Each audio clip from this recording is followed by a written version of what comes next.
Chapter 8, Comparing Quantities. The first subtopic is ratios and percentages. Now the word ratio means we are comparing two different quantities.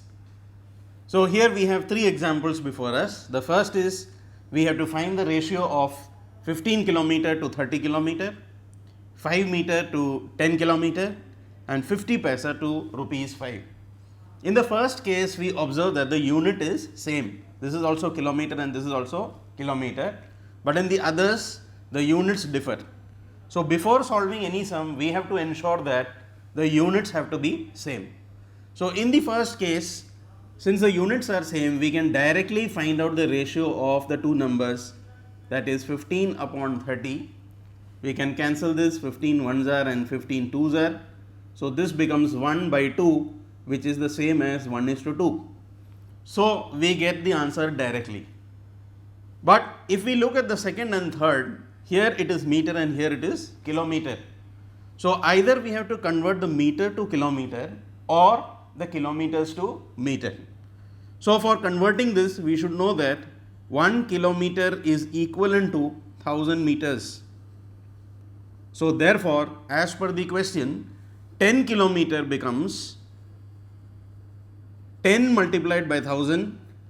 So 10 multiplied by 1000 will become 10,000 meters. So which means now this is in meters and we have converted 10 kilometers as 10,000 meters, and now we can find the ratio. So ratio will be 5 upon 10,000.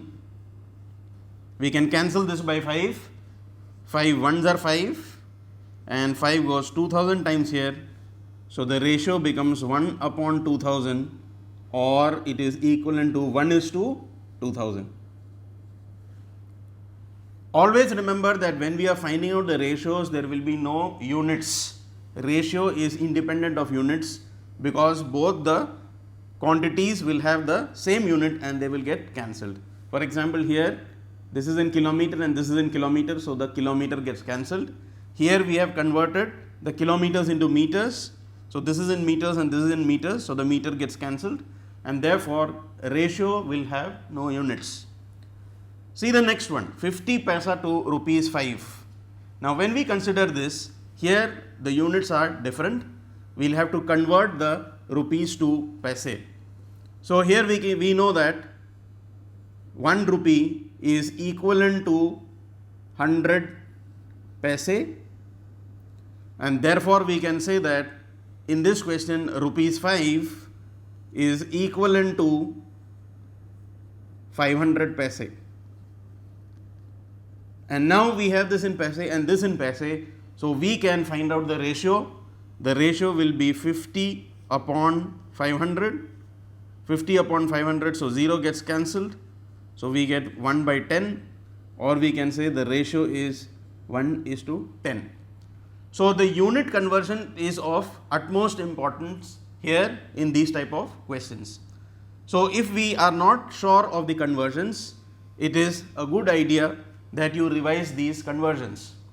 So for that we have to know basically this order. This is kilometer, then we have hectometer, then we have decameter, then we have meter, then we have decimeter, centimeter and millimeter.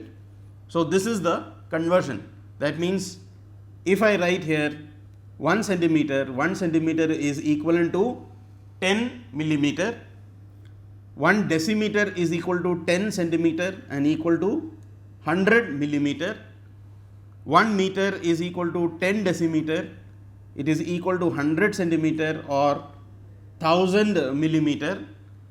And if you want to find the relation between, let's say, kilometer and meter, we can put 1 here. So 1 kilometer is 10 here, 100 here and 1000. So 1 kilometer is equivalent to 1000 meters. So we have to know this order: kilometer, hectometer, decameter, meter, decimeter, centimeter and millimeter. By learning this order, we will be able to convert kilometer to decameter, hectometer to decimeter, meter to centimeter, or vice versa. So if I want to convert, let's say 1 dm to centimeter, all I have to do is put 1 here followed by zeros. So this becomes 10, 100 and 1000. So 1 dm will be equal 1 dm equal to 10 centimeter, 1 dam, that is decameter, is equal to 1000 centimeter. So all conversions are possible in this table.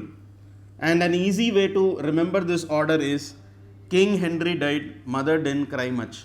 This is a way by which we can understand this order.